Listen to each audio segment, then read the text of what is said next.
Welcome to Search for Truth. My name is Walter Noasad. Welcome to my house. This is it. Come on in, be cool. You know what the party rules are. Be nice or I'm going to kick you out the door, right? Some of you already know that. The rest of you, I love you. Thank you so much for all the comments. You know me, I'm pretty responsive in getting back to you right away. I really appreciate that. And I really appreciate all the new subscribers and everybody who's bothered to post a comment and share it out there on social media. Wonderful. Thank you very much. Thank you all the new people for joining and subscribing to my channel. What I have for you today is an interview from February of 2012 with Colonel Billy Fay Woodard, United States Air Force retired, who claims to be from Hollow Earth, worked with the Air Force at Area 51 underground, interfaced with the underground beings, and a whole lot more. Just you wait and see. Now, before we dive into the interview, I do want to share, as wild as all this stuff sounds, I do want to share some things for you to kind of noodle on as you listen to this, because if you don't know this, the rest of what he says here may or may not fall within the realm of your reality. I'm not sure it does with mine, but just the same, I'm going to share this with you just so you know. When you look at this video, when Billy first comes on, you're going to see him wearing this headband. It's made of copper. Behind that copper is a bit of leather to kind of soften. You don't want the metal right against the skin, so that's the padding. And on the front, you can't see it very well in the video, but on the front there's a gold coin and a crystal, a quartz crystal in front of that. So here's this guy, he's wearing this when he picks me up at the airport. And I thought that was a little unusual. Picks me at the airport, we go to the hotel, I check in my room, we go and we have some dinner. And he says, here, you want to try this? I'm like, okay, I'm going to try on this crown that I think's looking kind of funky. So the first thing I do is I'm looking around, who all's here? We were the only ones in the restaurant. A blizzard had blown in right after I landed, so that was kind of fortunate for my own ego. So I said, sure, why not? So I put this thing on, and all that nonsense about being self-conscious and worried about what I must look like with this goofy metal band with a crystal and a gold coin wrapped in my head, what that must look like, that faded away in about 10 seconds, because there was this welling up of warmth and blissful energy that kind of overcame me, and all I could do is look at Billy and go, you realize, don't you, you're not getting us back. I'm taking us home. So that was completely unexpected. I didn't know what to expect. Hey, join the tribe, put on the crown, have a laugh. I didn't expect to get any kind of energy charge out of it, and I did. So it was pretty amazing. There was a second amazing thing that he demonstrated to me that I just I can't explain. I don't understand it, but it happened. One of the other odd things that he did while we were there at dinner is he asked me, he said, do you like beer? Well, yeah, I like beer. I used to drink a lot of it when I was in the Army. These days, I tend to limit myself to 1 pint a month, and that's about, as much as I care to drink, because I don't like being out of control. I just like the flavor of beer.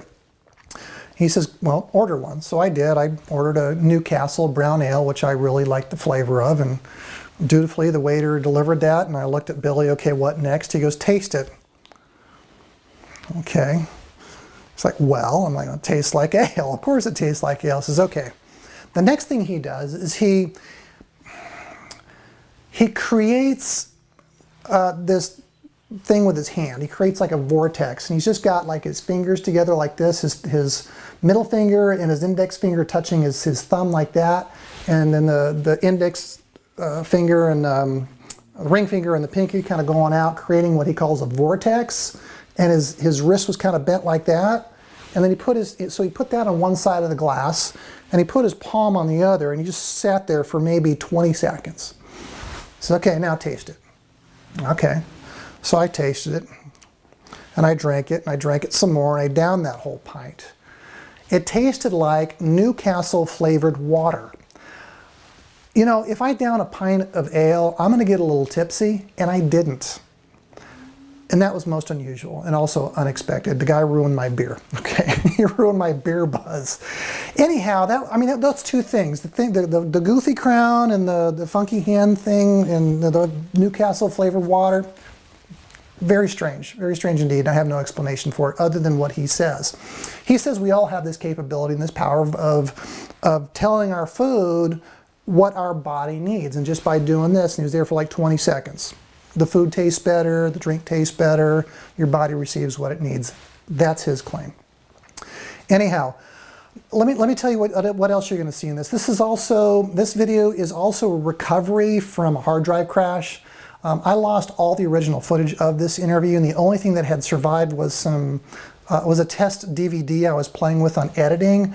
So you're going to get, you know, it's not as clear as it can be. Like the Bob Dean video I created, same thing. You're going to have that funky information up here in the corner, and as Billy kind of leans into it, there's a mask that's going to kind of have part of his head disappear, his hands disappear behind this mask, because there's just a lot of useless text that's on the screen.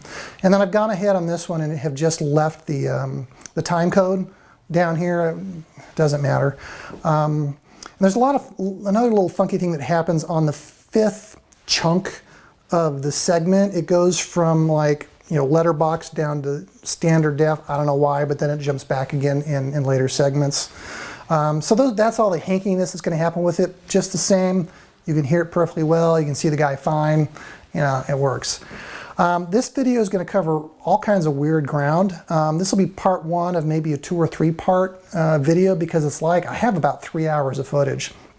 So this will be like the first hour or so of that interview, and he covers a lot of ground. I mean, he brings in J. Allen Hynek. That's part of his life. He had encounters with that guy. Going on a flying saucer. Being taken to Hollow Earth, living there for 6 months, being encountering all these various beings and mantis beings and other things while he was in Hollow Earth, and becoming an officer, going into the military, commanding Area 51, level 9 or some such thing. Anyhow, there's a lot of stuff in here. Have your discernment button at the ready. Just the same, think about some of the stuff I've talked about. I think that we have probably a combination of truth and maybe a little bit of embellishment, because I just think everybody embellishes stories, and this may definitely be one of those cases. There'll be one point in part 1 here where he asks me if I want to talk to his father. Just so you know, his father, he trans channels his father. So it's a situation where he goes into a trance, and then his father comes in, and then when you're talking to him, it's like you're talking to his father. You won't see that in this first part, but in the parts following this one, you will see that. I just want to kind of clear up something that you'll see later on in the videos when he talks about, oh, you want to talk to my father? No, I don't want to talk to your father. I want to get to the root of the story. But he does come in a little later on, and that's also an interesting discernment opportunity for all of us. Anyhow, I've rattled on here long enough. I just want to add one more thing. Thank you once again, everybody, for subscribing to my channel in the last month or so. I really appreciate it. And if you have the wherewithal, hit that contribute button. Send a few greenbacks this way. I really appreciate it. Share it on social media. Like it. Hit the like button. Post a comment, and I'll respond back to you. Just be cool about it, all right? Okay, it's my house. You come to my house, you want to party, you better be nice. Anyhow, that's it. That's all I got. And, enjoy the video. Could you give us your name? Yes, it's Billy Woodard. Have you ever worked for a government agency? I've ever worked for a government agency besides the Air Force? Besides the Air Force? No. No. What did you do for the Air Force? What did I do for the Air Force? Well, I worked at Area 51. What did you do at Area 51? I read a lot of reports. So you're saying they brought you in and set you down at a desk and had you just read reports? Yes, lots of them. To what end? Well, they wanted my comments on them, on some of them. They wanted to know basically what my take on it was. Several reports that I read were mediocre. The ones that made piqued my interest were ones about Admiral Byrd and things of that nature. So can you tell us about some of the reports that you read on Admiral Byrd? I read his original diary, the one that the true diary, not the one floating around the internet. Was this original copy of the diary? The original copy. What did yes. it look like? What did it look like? It was in the form of a flight log. So his diary was written into this flight log. Yes, As a it pilot, was. he would keep a log. Yes, he would. Let's go back a little bit. Okay. Because you didn't just happen into a job at Area 51. There's a bit of history behind there, isn't there? Oh yeah, there's a whole bunch of history behind that. Well, when I was at the age of 12, I had an incident occur about when I was in the Scouts, and it had to do with being picked up by a saucer or UFO, if you want to call it that. And it was quite an interesting event. You want to tell us a little bit about what happened? I can tell you the whole thing if you want. Sure, let's go. Let's go. Well, me and my friend were on our way back from the scout meeting, and we got to the edge of the cornfield that goes for about a mile before you get to the house, and then there's a road that goes around it. And I told my friend, I said, well, I'm going to take a shortcut through the cornfield because it's shorter. He said, well, I'm going to keep going around the road because, you know, the corn stalks look like they're going to reach down and grab you. So he's kind of finicky about not wanting to do that. So I said, fine. I parted with him. He went on around the road, and I went through the cornfield. Halfway through the cornfield, I looked up and I saw what looked like a star, but it got brighter, and got brighter, and got brighter. And then the next thing I realized, the entire area I was standing in was lit up just like daylight. You could, so bright, you could actually see the kernels on the corn. That's pretty bright. I looked up and into this light, and I heard a voice come from it. It says, Billy, we are here to take you on a journey if you would like to go. And I said, yes. Without hesitation, I said, sure, let's go. Next thing I know, I'm looking down, and the ground's going further away, and I'm getting lifted up into this craft. And so next thing I know, I'm inside this craft. And they asked me, what do I see? I said, all I see is bright light. And they toned it down to where I could see my surroundings. And everything was in a circular pattern around inside this vessel. And the people were extremely tall. By standards for a child, extremely tall can be anywhere from 6 feet on up. But these people were way up there. What did they look like? Like you or me, except very tall in stature. The female was somewhere between, I would say, between 10 to 12 feet, and the man was taller than that. And they spoke very gently, and they said, all right, how good are you in geography? And I said, straight A student. And they said, we'd like you to tell us where we are as we go over the different states. And the one we left from was Texas, Wichita Falls, Texas. So that's fine. We started going over the different different states, different flags, and I recognized the flags as we went over them. And I started naming them off. And we got up to Canada and the Canadian flag. And they said, where are we now? And I said, I don't know, we're over ice and snow. And I said, yes, we're above Canada. We're in the Arctic Circle. You said flags. You could see the flags? Yes. Through the bottom of the craft, you could look down through the craft, which was transparent, and you could see passing over these cities. And it was quite interesting. Now, before we continue on the story, I want to go back to the cornfield for a second. Yeah, okay. What time of year was it? Was it Fall. fall? Okay. Yeah. And as you were being brought up into the craft, what was that sensation like? Like a lifting, just suddenly weightless. It's like the gravity around my body was defied, and I was pulled into the craft. And were you pulled in from the bottom, from the side? From the From bottom, the bottom. yeah. Were there doors? Didn't seem like no doors. It looked like I was going right into a solid bottom, but I went right through it. Interesting. And then you mentioned the light. Is that what you came into, was solid light? Yes.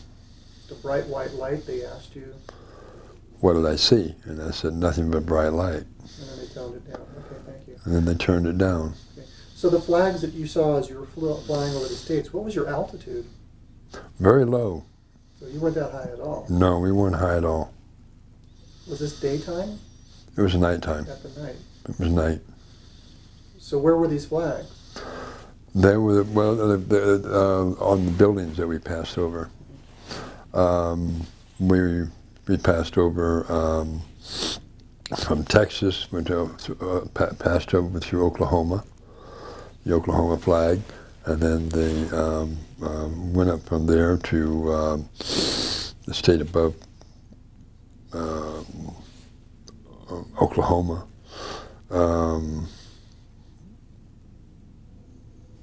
I have to have a map to That's tell okay. you which ones they are. Okay. So do you recall any landmarks? Landmarks, yeah, the buildings were more like the capitals. Okay, so you're flying over the capitals then. Mm-hmm. So you're on the craft and you're heading Yes. out over Canada. Right. What happened next? Northeast over we went over like Baffin Bay and Canada. So we were by that time I'm totally lost. I don't know where we are. And they said, "Do you see the glow ahead of us?" And I said, "Yes, I do." "What is that?" And they said, "That's the entrance to Hollow Earth." I said, "Hollow Earth?" I said, "Wait a minute. We're taught in school that the Earth is solid and it has a molten core and all this. And now you're telling me it's hollow?" And they said, "Yes, it is hollow." And they said, "What you learn is a shame because it's all a lie." And I said, "Okay. How long are we going to be gone on this trip?" And it says, "You're going to be gone for 6 Earth months." And I said, 6 months? I'll be grounded for life. That was my thought, And they said, "No, you won't be grounded for life." They says, "You'll be missed, yes, but when you return, your body will be replenished and all the childhood diseases or sicknesses that you were experiencing will be gone." What sicknesses were you experiencing at the time? Well, like the mumps, the measles, and stuff like this. But at the time, they said that your immune system is starting to break down and must be replenished. Okay. And that was one of the reasons for the going for the trip. So you didn't have the mumps and the measles and all the stuff at the No. same time at that moment. It No. was just that what they're telling you. It was a fortification against it. Okay. And they fortified my body. They gave me a liquid to drink, which tasted like grape juice, but it's very sweet. And I drank it, and it tasted extremely well, and it energized my body as I drank it. Were you ill when they picked you up? No, I didn't think I was ill. Okay. They said that there were that the immune system had started to deteriorate, and that they needed to reinforce it. So you see the light ahead. What happens? I see the light ahead, and we got closer and closer to it. And as we started to curve into it, I said, "That's a hole." And they said, "Yes, that's a hole." And so we went into the hole. We landed at a city inside, and they said, "Do you know where you are?" And I said, "No." I'm presuming inside Hollow Earth, and they said, "Yes, you are." Tell me about the city. The city was not like a city on the surface. The cities on the surface are skyscrapers, big tall buildings and all this. And the inside, they're all the buildings are round. They don't have roofs on them, but they're round. And they're built in and around Mother Nature. They're not, you don't see any highways or sidewalks or anything like this. It's all round structures in and around nature. With no roof. With no roofs. What were they made of? It looked like a marble type substance, but yet I don't think it was marble. I think it was more like crystal. So smooth? It's very smooth. Reflective? Very reflective. Okay. And we landed, and of course I started walking around. And I met several different beings, people, and some of them announced that they were from the surface. You mentioned the light going in. Yes. Did you look up once you landed? Yes, and I saw a sun that never moved. What color was it? It was more between an orange and a yellow. Could you feel the heat coming from it? A heat, yeah, more like a soft heat. It wasn't harsh at all. It wasn't bright either. It was very easy on the eyes. So is there any time of day on the surface that you'd say would be similar to that kind of a lighting effect? Twilight, maybe. Twilight? Yeah. When the sun starts dropping down. When you look up, can you see beyond this light and see surface on the other side? As you look outward, you see the horizon rise like this instead of straight across. You actually see it curve upward. Are there clouds? No clouds. Where does the water come from? Does it rain? It mists from the sky, but it is not like a harsh rain like it is here. The clouds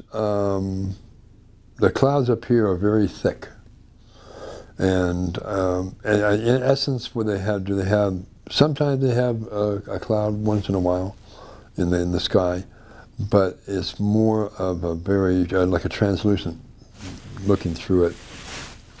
Very, very not dense at all, very light. And the atmosphere was so exuberating, so refreshing and pure. It was breathing air that just had no smell or taste or anything like it does up here. Up here around cities, you breathe the air and you breathe that smog and stuff. Nothing like that there, at all. No, it was just the purest smell, purest energy. When you breathe it, you're just energized totally. Okay, so you met some people. Yes, I did. Some were from the surface. I met one individual. It was a female. She was rather tall, but and I looked at her, and her face looked familiar, and I told her, "You look familiar," and she said, "I should be familiar. I'm Amelia Earhart." What year was this? Hmm? You were 12 years old. What year was this? I'm 12 years old. Well, let me think back here. I was born, brought to the surface in '51. Let's see. 63, 64? 60, yeah, between 63, 64, somewhere in that range. Anybody got a calculator? Okay. It's in that range there somewhere. When me and my sister were brought to the surface, we were brought to the surface not as babies, but as toddlers. We'll come back to that story. Yeah. About how that all started. Let's Right. finish this one. You met Amelia Earhart. Amelia Earhart. I also met a group of gentlemen that were, they were dressed in robes, but they were aviators as well. And they had, I didn't recognize them, but they were talking to me because they knew I was from the surface. they said that, I said, well, who are you? And they said, we were Navy pilots. And our aircraft disappeared off of the Bermuda Triangle. So you met these pilots. They were lost in the Bermuda Triangle? Yes. Do you remember their names?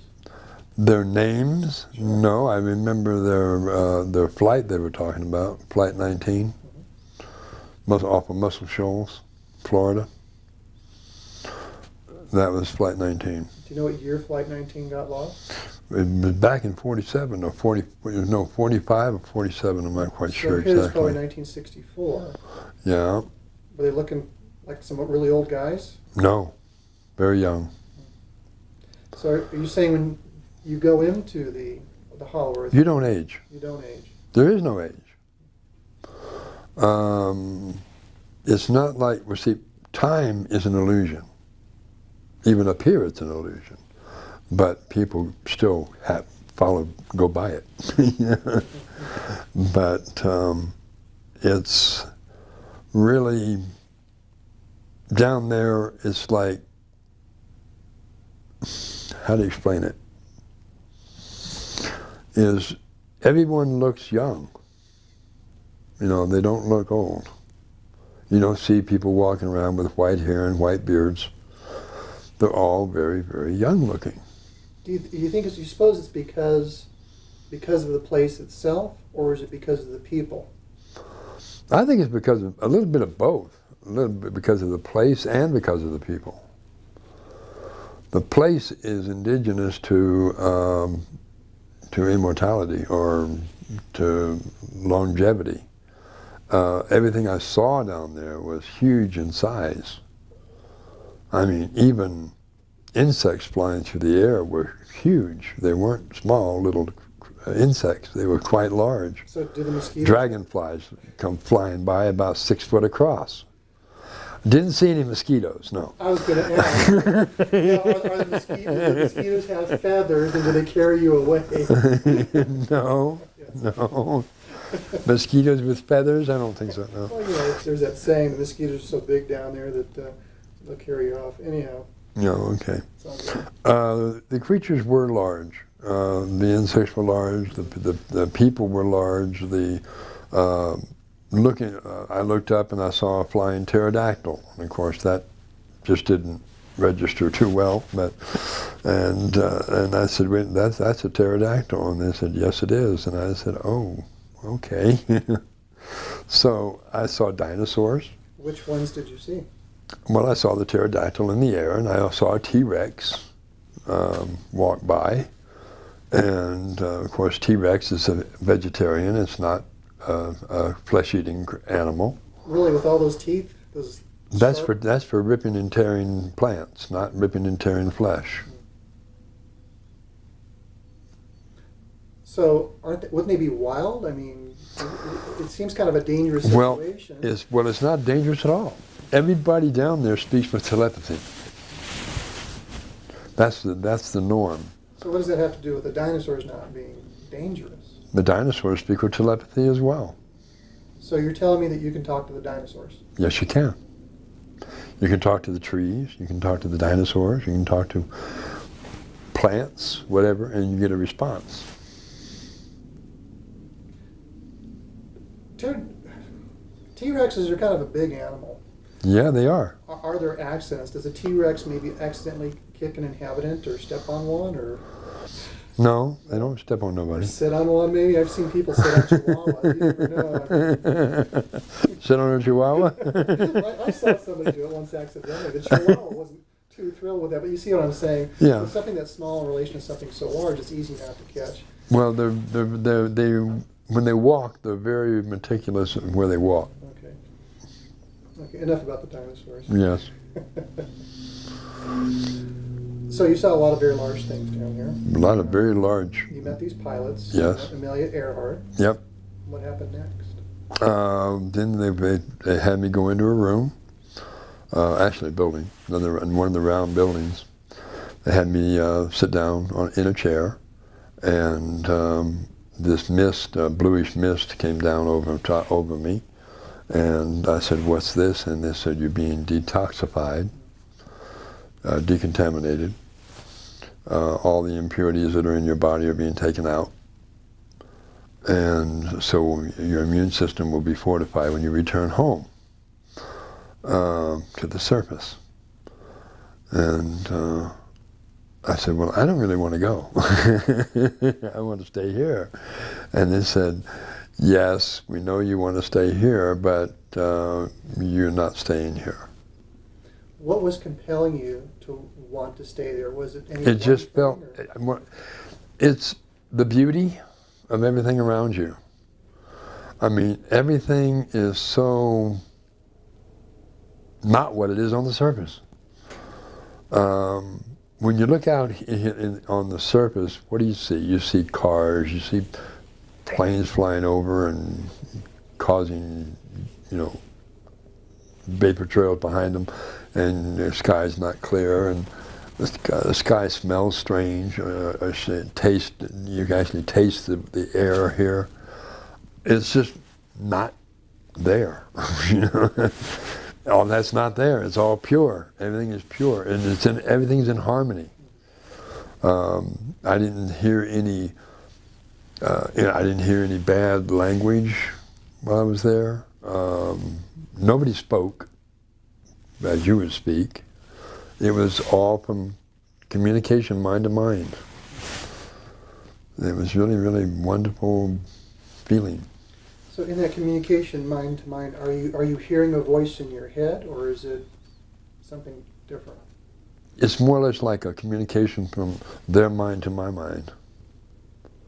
You can do it on the surface too. You just have to sit down and get away from all the distractions, which is really hard on the surface because you've got all these distractions, every come from all different directions.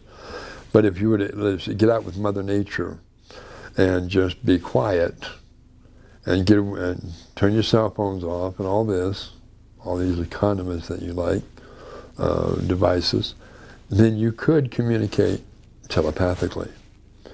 But you get so caught up in the mundane world that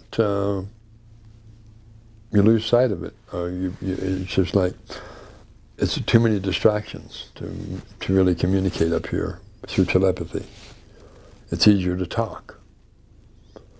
But talking, I think, is what got man in trouble in the first place. So you get sprayed with this blue mist. Yes. And then after that, they said, you're free to travel wherever you want to travel. And we'll be with you a little bit later on. We'll take you to the learning centers and re-educate you again. And so I was able to, freely walk around and talk to people and talk to beings. I saw several different type of races there. Besides the Aryanians, I saw the Lemurians. I saw the insectoids. They look like mantis almost, similar to a mantis. They don't have 6 legs, but they have 2 appendages they walk on, and then the appendages for hands, or not really hands, they're like pinchers almost. And they talk with telepathy. And they're not very short, not very tall either. They're in between between 4 and 5 feet tall. And their heads look just like a praying mantis. But they're intelligent. 2 legs, 2 arms. Yeah, 2 legs, 2 arms. And they fly, of course. They have wings.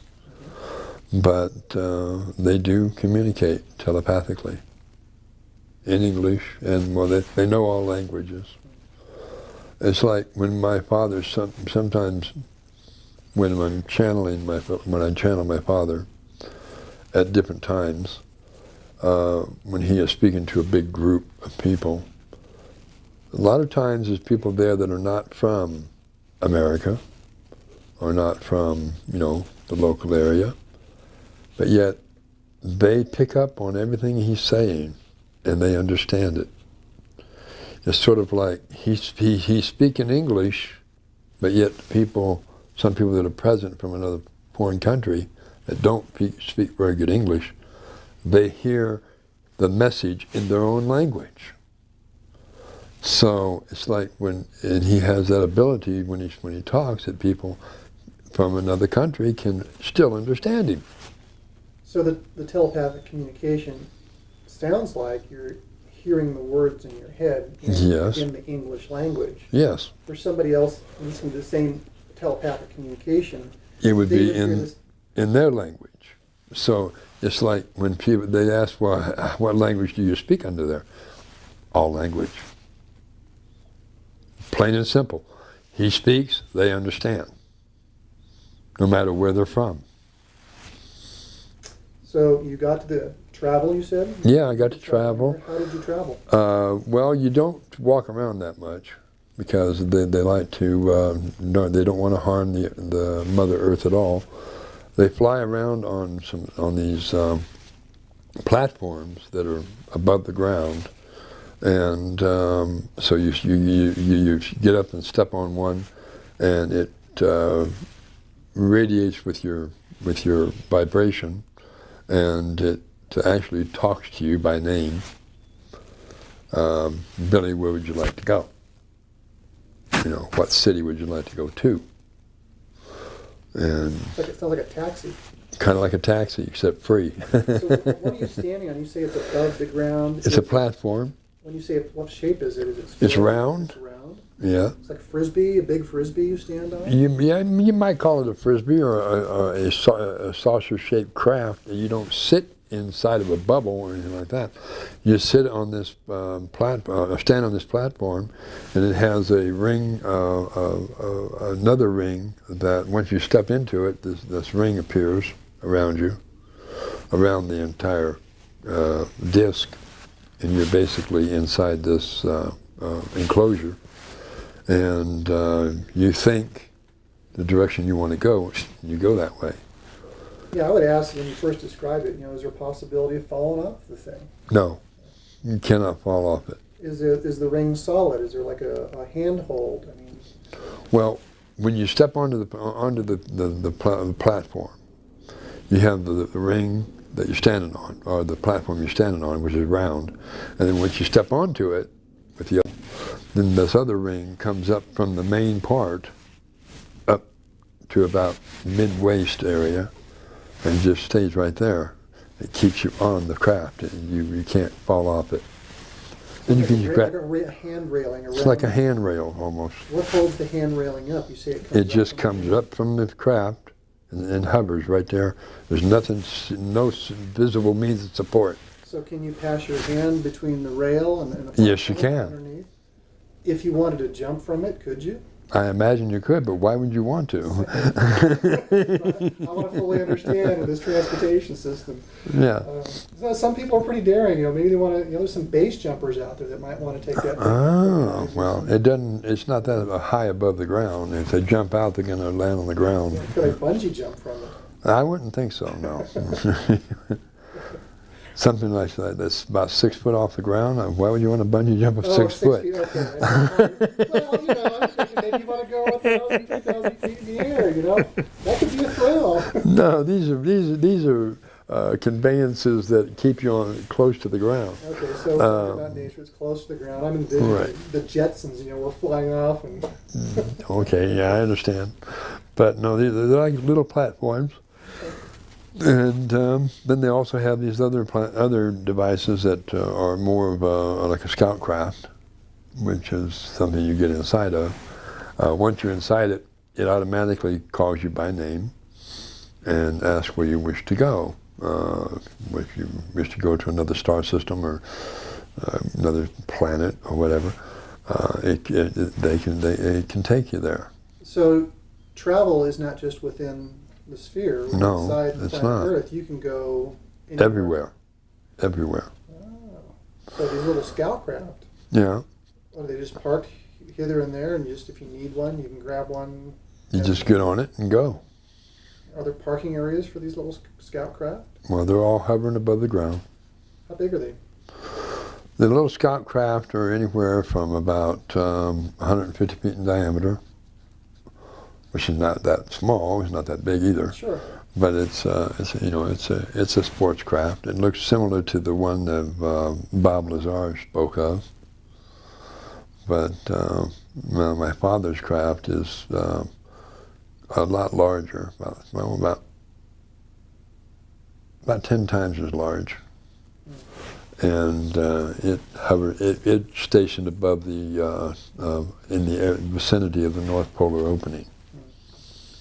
So, okay, we'll get to him in a minute. The question I would have about that, Yeah. you channeled him last night, and he just Yes. came from monitoring the opening. Did he monitor the opening from the craft? Yes. Okay. So, wow, 150 foot in diameter sport craft, About 45 feet high. 45 feet high. Yeah. Do you travel in groups with these things? If you need one, it's just like one guy who can go? Is there a fueling station? You got to put gas in this thing? It doesn't take gas. Okay. How does it operate? Runs off of the electromagnetism of the Earth. Okay. So it's free energy? Free energy. Etheric energy? So you could call it that, yeah. Vortex energy? Vortex energy, you're funny. Yeah. Hey! No, I won't say vortex energy, no. Yeah, just trying to understand the terms. So Yeah. All right. So where did you travel to during these 6 months? You can go anywhere. Where did you go? I travel all over the inside of the planet. The different cities. And of course I went to one city of Yehu, and that looked familiar to me right away. I mean, the surroundings and everything were so familiar. And it was like I knew where to go.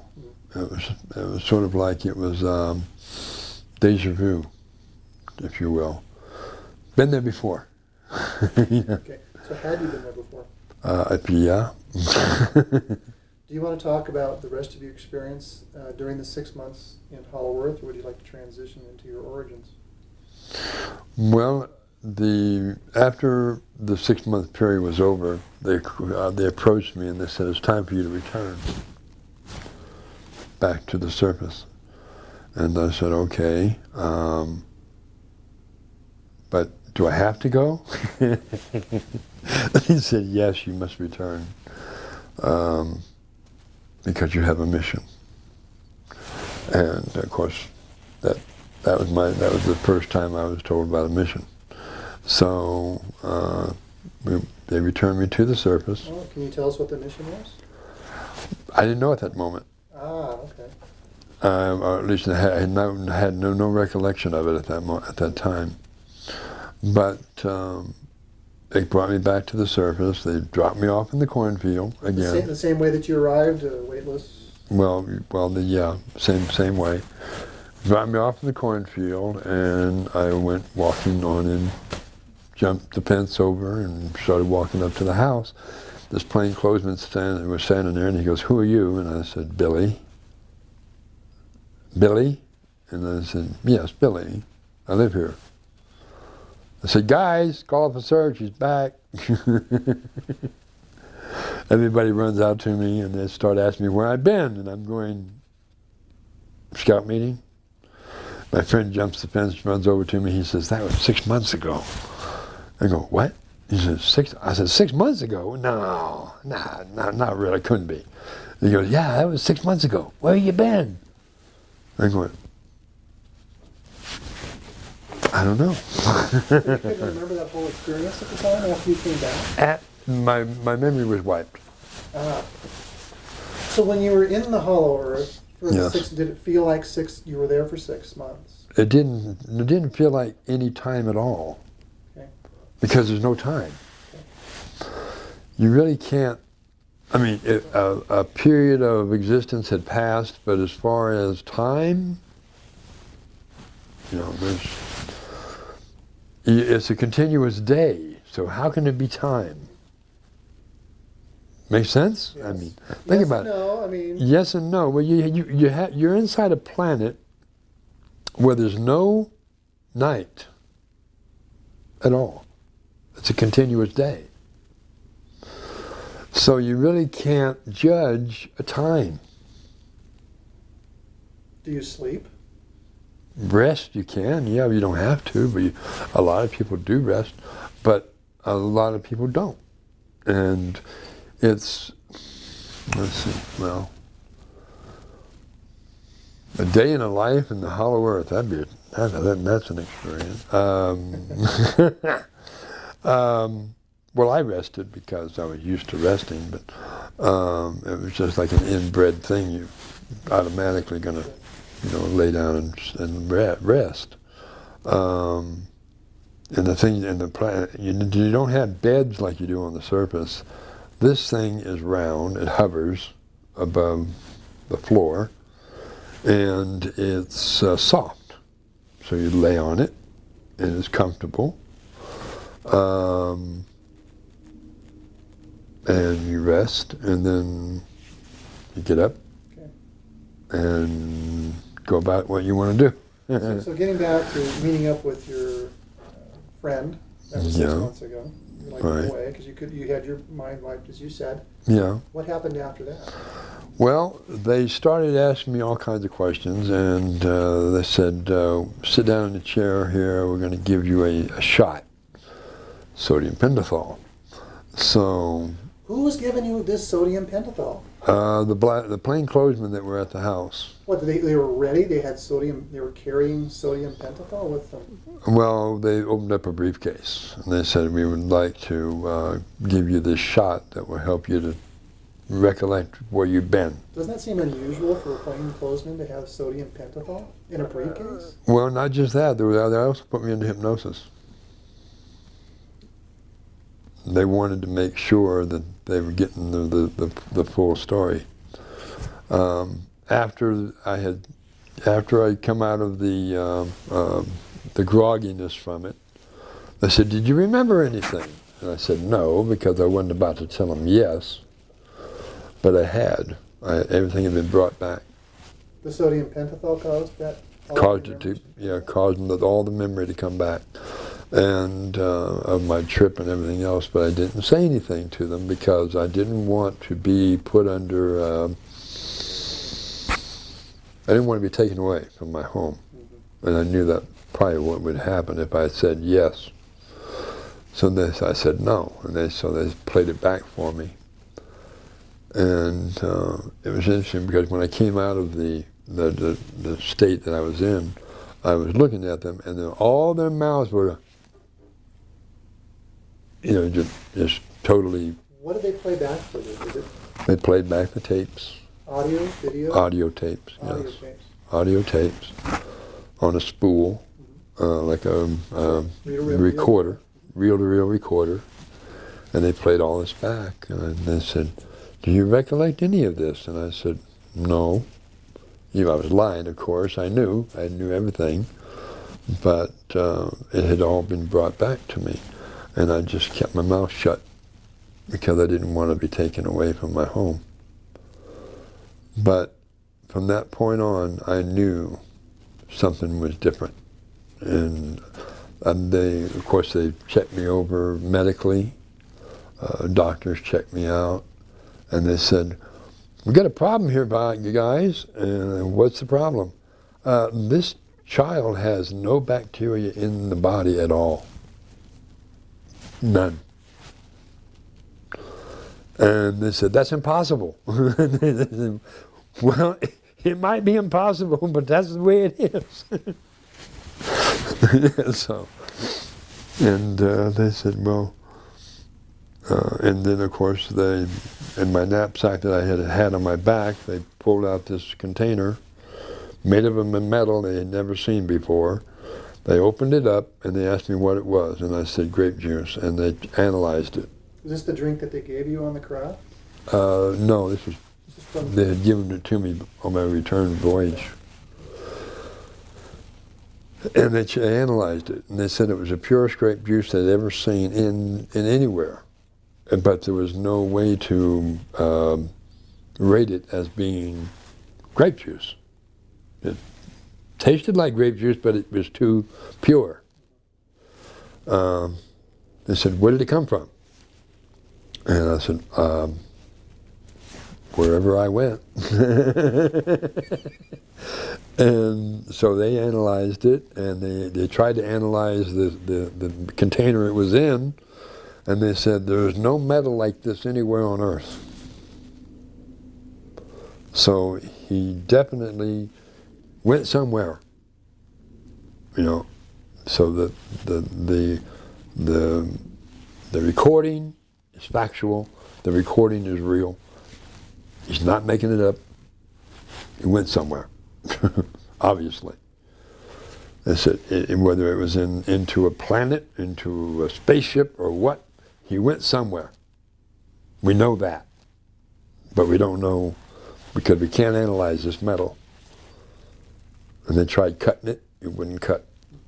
They tried, you know, with a blowtorch, didn't even get hot. How are you privy to these tests? You're 12 years old. Yeah. And they're saying they can't cut it, they can't do it. How did that information come back to you? Well, it wasn't that they came back to me. After the initial briefing, they took me and my father, adopted father, to a facility at the base. Which base? Shepherd Air Force Base. It's located in Wichita Falls, Texas. Of course, it's now a commercial airline place now. It's not even a military base anymore. Not an Air Force base anymore. It's now a commercial Shepherd Field or Shepherd Airport or something like that. Last I heard. But at that time, it was a military base, and they took me into this laboratory along with all the stuff they'd gotten out of my knapsack. There was even a flower in there that they couldn't recognize, an orchid. It had, they said this flower was, they'd never seen it before. They asked a plant specialist to analyze it. He says, "I've never seen one before. I can't, there's nothing to reference it to. You know, it's just not." And the funny part about the thing was that the flower was in a small pot or pottery thing. And when they analyzed it, they said, "This thing is talking. This thing is singing. You know, this plant is singing." So it was a potted orchid. It was a potted orchid, And they and it was singing. singing. You know, What was it singing? it was just singing. Nothing in particular, just like a tone or a sound. And they had machines on it, and it was making these sounds, and they were picking up on it. Now you also said it was talking. Were they conversing with the flower? No, it was more singing, talking, communicating on their machines that they had that were hooked up to it. It was like the needle was, you know, dancing, so to speak. They said it's like it's making a sound, and they were picking up on it, and they were recording the sounds. They said this plant is alive. You know. Obviously, it was alive, but I think maybe conscious. It has consciousness, and they just couldn't they couldn't comprehend it. But that's the way it was. So getting back to the question about how you came into this information, just so Yes. I'm clear, it sounds like somehow you got brought back to this Air Force base. Yes. With your Adopted father. Your adopted father. Was your adopted father Air Force. So the material had to have gone from the uniformed police who had taken the recording and confiscated the container with the grape juice in it, in this metal that they don't recognize, Right. and the whole bit. It got turned over to the Air Force. Yes. Who made that? I wonder who made that decision. I mean, how It was a gentleman that was sitting there. He had He wore dark rimmed glasses. He had a white mustache, white beard, or actually gray and like salt and pepper. And he announced himself as being J. Allen Hynek. Was this the day that you'd returned? Yes. So it wasn't just the uniformed police, it was also this... It was also this scientist. Okay. Was there. Does he have a connection with the Air Force? He was connected with them, yes. Okay. So you were gone for 6 months. How do you suppose that he got involved? What's the connection? Because your father was in the Air Force that Yeah. he was brought in? Right. Was your father a high-ranking individual? He was a major. Major? Okay. What was his specialty? He was in charge of aerial phenomenon. Okay, so that's the connection right there. That's the connection. So he's already kind of programmed to think in terms of you being abducted. Yes. Right. So that's how that came in. So here you are, they've got the same plant. Yep. Right. You're there. Yep. Did you get to see the plant, same connected up to all these devices? Yes, I did. What happened next? Well, it's sort of like I walked over to the plant and put my hands on it, next to it, and it stopped singing. Stopped giving this vibrational thing out to this machine. And they said, "What did you do?" And I said, "I just told her to be quiet." It's going to get in trouble.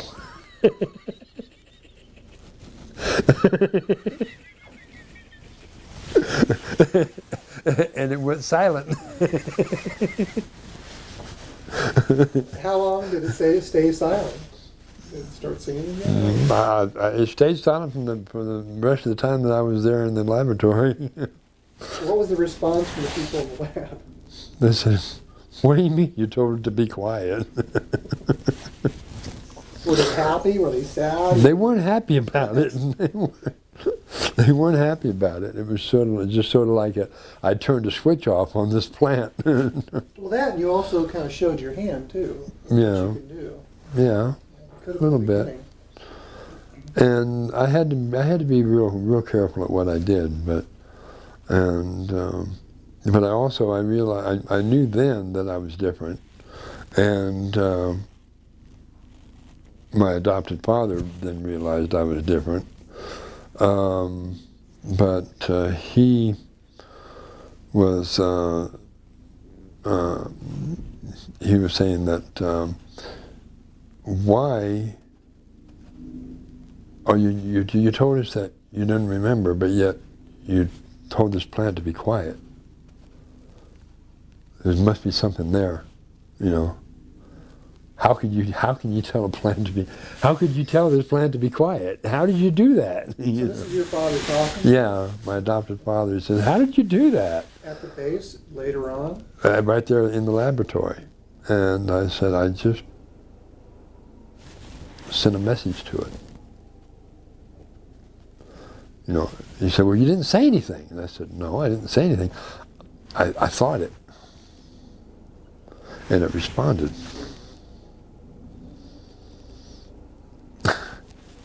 So here you are, 12 years old. You're at this base. Yes. So what happens next in your life as you move forward?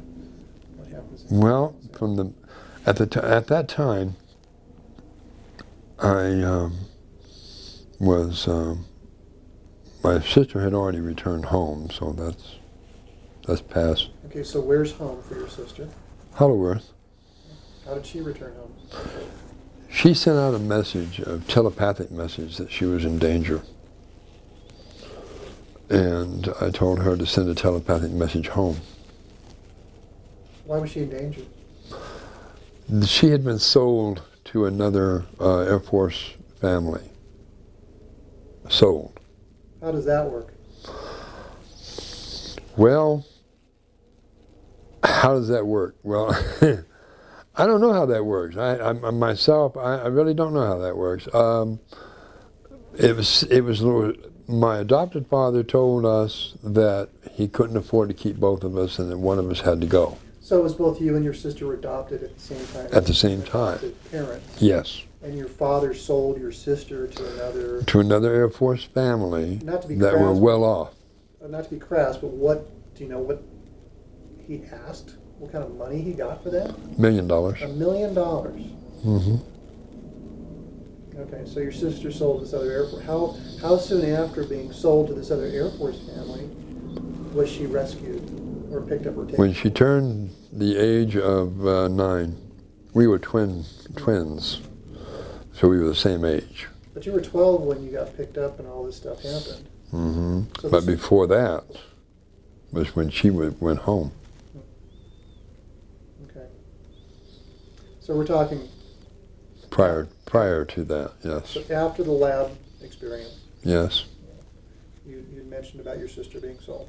Yes. She was 9 So at that time. That had already happened. Right? That had already happened. Yeah, so Yeah. moving forward, so now your life is going to change. My life changed drastically from that point on. I was, I won't go into that too much because that's a part of my life I don't want to think about. But it had to do with child abuse.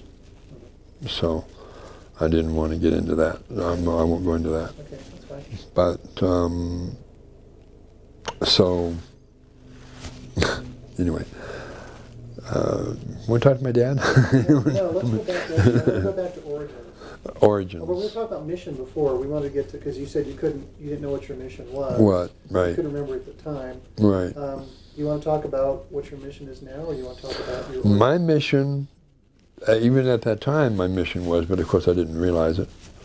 My mission at that time was to give forth the information that Admiral Byrd was not allowed to give out when he returned to the surface back in 1947. He was told by the delegation of the Council of the Hollow Earth, given a message to give to the world.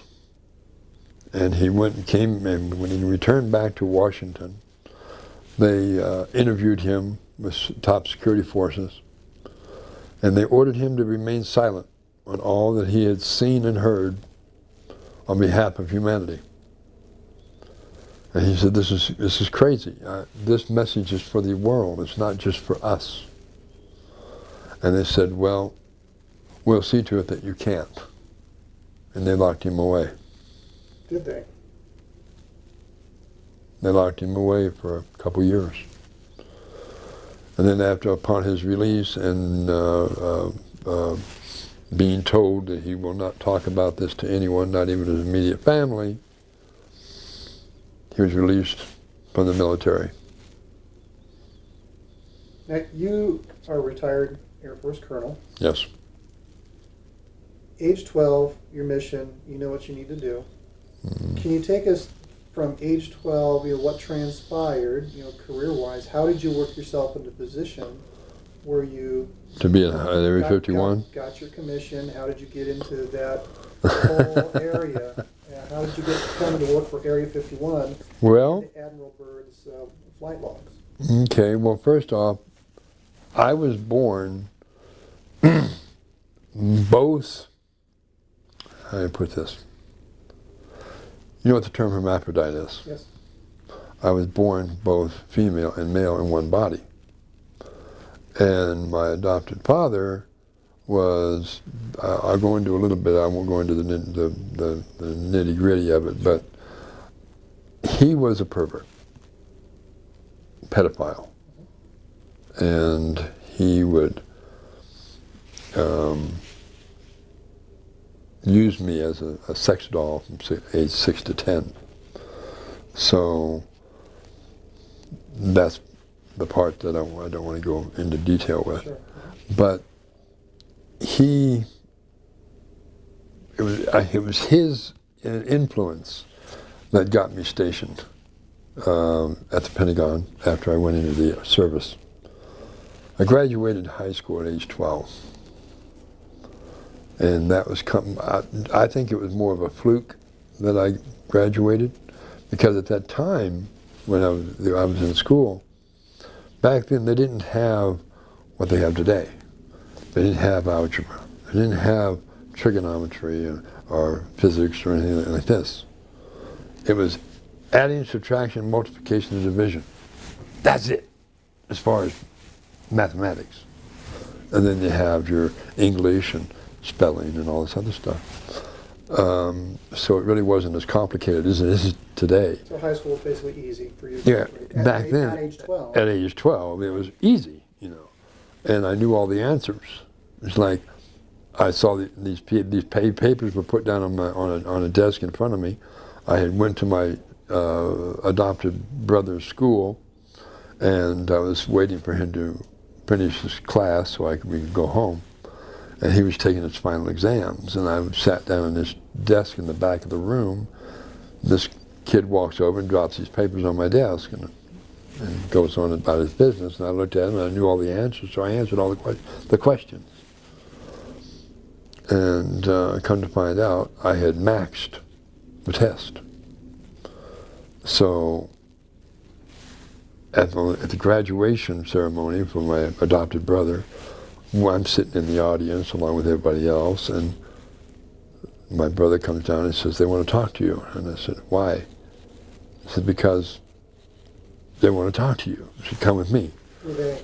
The educational board at the high school. So they took me back behind this curtain, and they said, "You're Billy?" And I said, "Yes." And they said, "Why aren't you in robes?" I said, "What?" And they said, "Why aren't you in graduation robes?" I said, "Because I'm not in high school. I'm in junior high." And he says, "No, you graduated high school." I said, "What?" Surprise. Surprise, surprise. So they got a hold of my principal, which was in the audience watching his son graduate. And they got him back there, and they said, "We've got an issue here." And they said, "What's the issue?" "Well, this child is graduating high school, but he hasn't graduated junior high yet." They said, "Well, he has now." So they said, "How do you know?" And I said, "Well, he maxed the test, valedictorian. So You have to give a speech." the test that no, hang on a second. So I'm trying to understand. It sounded to me like, and maybe I misinterpreted. Yeah. Put a test in front of you. Yes. It was a test to see if you could get a GED, basically what they would call today. Well, at that time, it was the final exams for high school. So but your brother gave it to you. Was it your brother's test? Was it? No, he didn't give it to me. A kid walked up and dropped them on my desk. A kid? That I was sitting in the back of the room, Oh. waiting for my brother to finish the test so we could go home. Oh, so you were in there as the test was being given. Yes. And you took it as well. I took it as well. Good. All right, now I understand. And I knew the answers, so I answered all the questions. And You graduated high school. They graduated high school. I maxed the test. And they said, "Well, how do we know this person maxed the test?" And I said, "Well, give it to her again." So they gave me the test again. Right there behind this, put me in a desk, put the test down in front of me. I answered them again, same thing. They looked at it and they said, "Is that convince you?" He says, "Yeah." So now I'm going to have to run over to the junior high school, get another certificate of graduation, so we can do this legally. So I'm trying to follow the sequence of events here. So it sounded like you took this test. There had to have been some time that elapsed between the time that you took the test and the graduation. Yes. It sounded like you were at the graduation ceremonies. Yes. And they called you back there. Yes. At what point was the second test administered? It was administered, and when they took me back behind the curtain You knocked it out behind the curtain during the ceremony. during the ceremony. This is what you're telling me. I did it in 10 minutes. Amazing. Okay. So I answered all the questions in 10 minutes. It was simple. So I knocked it out. Okay, fine. So I'm up there, and I had to give a speech. And the speech that I gave on was how to be harmonious and how to live a harmonious life. And it just, it wasn't a dry eye in the auditorium after that. But you also said you were valedictorian. You had to give this speech. Yes. So that, But see, the thing is, I didn't have anything prepared because I was, it was just off the top of my head. what I'm trying to wrap my head around Yes. is my idea of what a valedictorian is today. Yes. They're 4 years of high school, 3 Yeah. whatever it is. Mhm. They've got all these grades. They add up the grade point average to come up with whoever's got the highest GPA. Mm-hmm. And whatever extracurricular or whatever involved Yeah. to determine who the valedictorian is. All you did was take a test. I took a test. I mean, they deemed you a valedictorian. Yeah, because I maxed it. Now, do you get any kind of little sticker on your diploma from high school that says valedictorian? I had to find that. Yeah. Love to see it. I had to find that. So moving on. So you graduated the valedictorian, delivered your Harmonious speech. yes. And after that, I got my certificate of graduation. And a week later, I went out to look for a job. Okay, so what was the first place you went to look in? The first and only place I went was a Ben Franklin 5 and Dime. Five and Dime store. Yeah, yes, I know You, Five you and probably Dime. know Sure do. Ben Franklin. Not Ben Franklin 5 and Dime. You know? Nope. No? 5 and Dime, I'm familiar with that. Yeah. Okay, well, this is the Ben Franklin 5 and Dime. And this was in Smyrna, Tennessee. So I went ahead and went in there and I said I'd like to apply for a job. How old were you at that time? 12. 12. Well, weren't you in Wichita, Kansas? Wichita Falls before that. Okay. And we moved from Wichita Falls to Smyrna, Tennessee. Okay. So there was a transfer, I guess your father Yeah. transferred over. He got transferred to Seward Air Force Base, which is located in Smyrna, Tennessee. Okay, so that explains how you're placed in Tennessee. Yeah, he was transferred to Seward Air Force Base. So while we were there, we continued our education, and so after this graduation ceremony, I went down to get this job, and I filled out all the paperwork to become employed.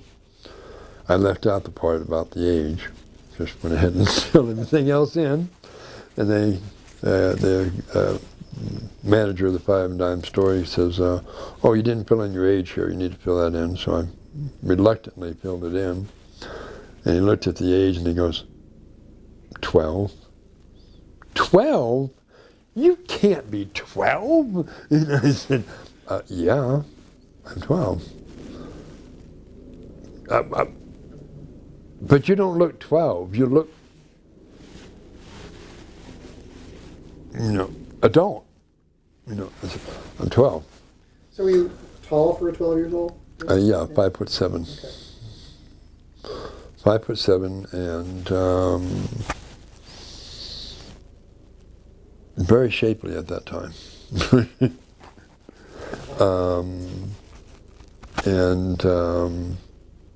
As you know, like I said, grew up as hermaphrodite, Yeah. so I had the female body Sure. at that early age, but yet I was also, well, both. Right. My measurements at that time were 36C, 24-36, Okay. and I had long hair, very long hair, down past my thighs. And right next door was a recruiting center for the armed forces. So while I was working, how I got to work for the 5 and Dime was really funny. I'm sitting there and he says, 12, you can't be 12. I said, well, I am. Can we get verification of that? I said, yeah, call in my parents. Called in my parents and they said, yeah, she's 12 years old. High school graduate. Oh, this is the smart kid, the one that graduated high school at age 12, and it's been in the paper too, so they said, yeah. So, oh, okay. So they went ahead and let me go to work. and I was stocking shelves, so nothing major stuff. And one day I walked over next door to where the armed forces was, and walked in, and I said, I'd like to go in the service. See about going in the service. So the recruiter said, well, okay, we'd like to give you a test, see what you qualify for. And they didn't bother to ask my age or anything like that, because I looked the part. You know, and they said, sure, we'll give you a test, an aptitude test, and see what you qualify. I took the test, and he checked the test out, took it in the back room, had it tested, checked came back out, and he says, well, young lady, you qualify for anything you want, including officer, if you want it. I said, oh, well. And so I said, well, what's my next step? And he said, well, fill out these papers. So I started filling out these papers. Got to the age part, and I filled out my age, and he was real happy about it because I made such high grades and stuff in the aptitude test. And he got to my age, and he goes, he said, is this right? And I said, yeah. And no. You can't be 12. Tell me you're not 12. I said, I'm 12. And they go, but you can't be 12. We can't take you that early. You know?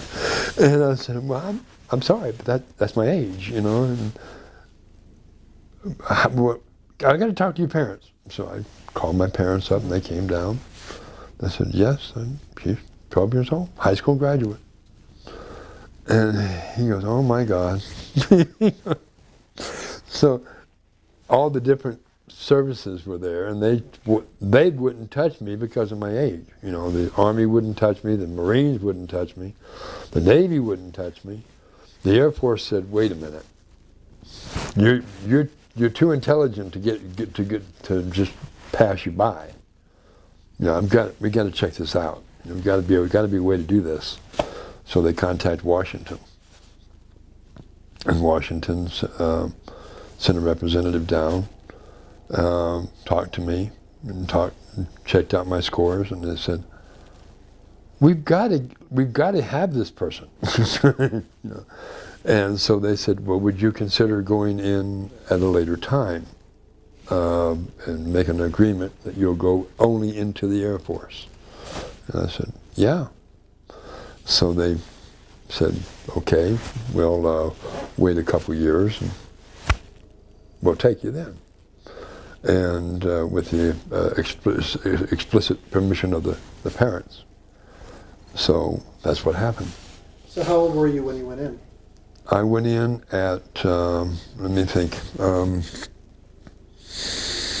I was 12, and then, get my bearings right here,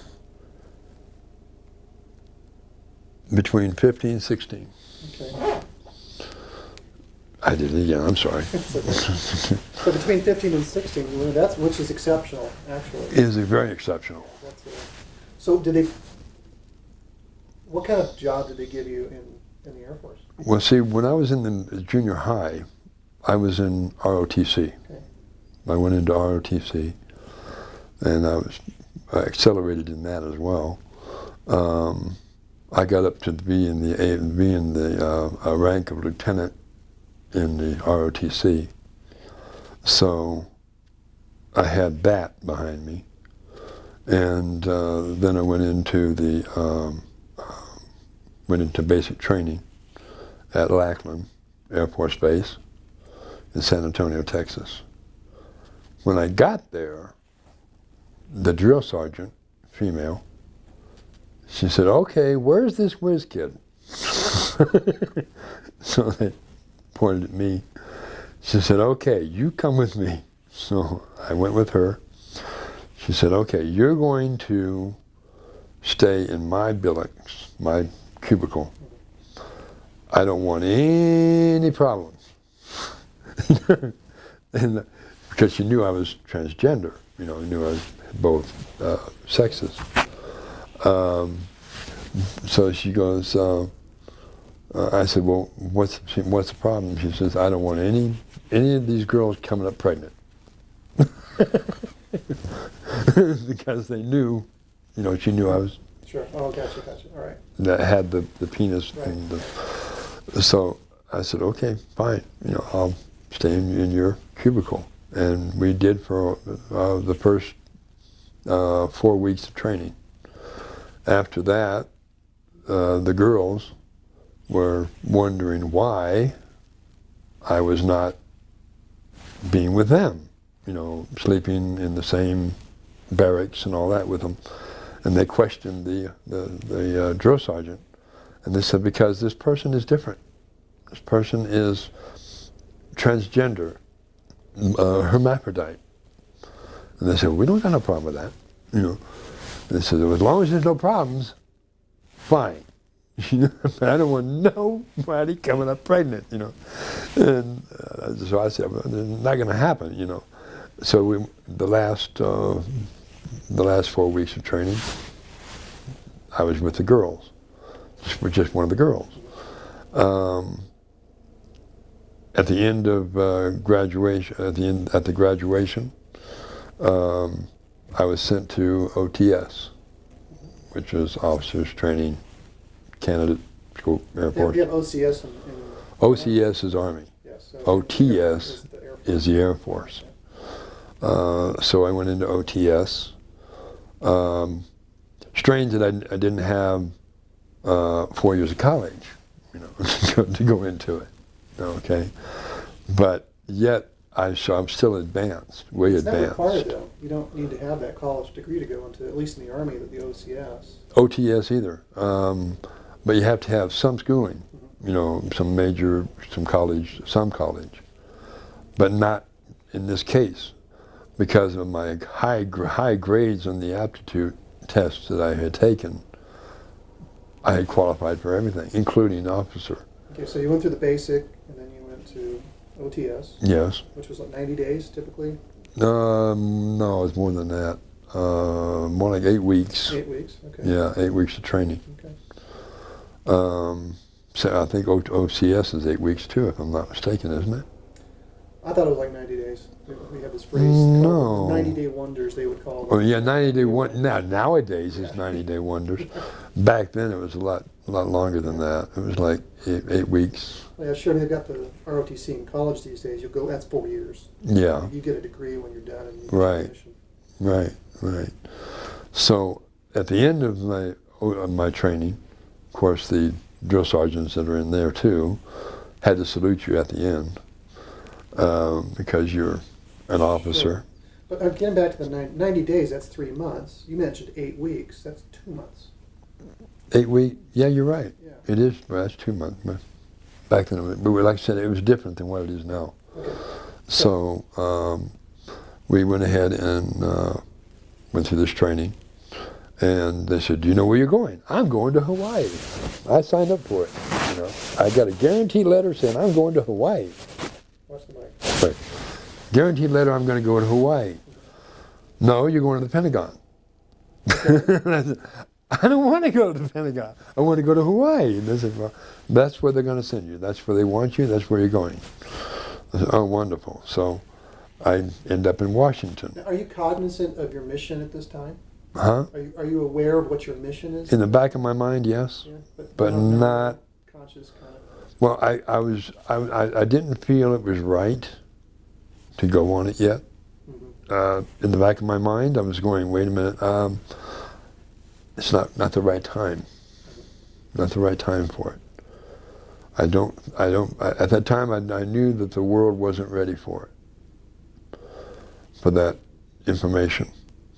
So I went ahead and went into the Pentagon, got to the Pentagon, and as soon as I got into the Pentagon, they handed my a second lieutenant bars. That's the gold ones. And then, so at that point,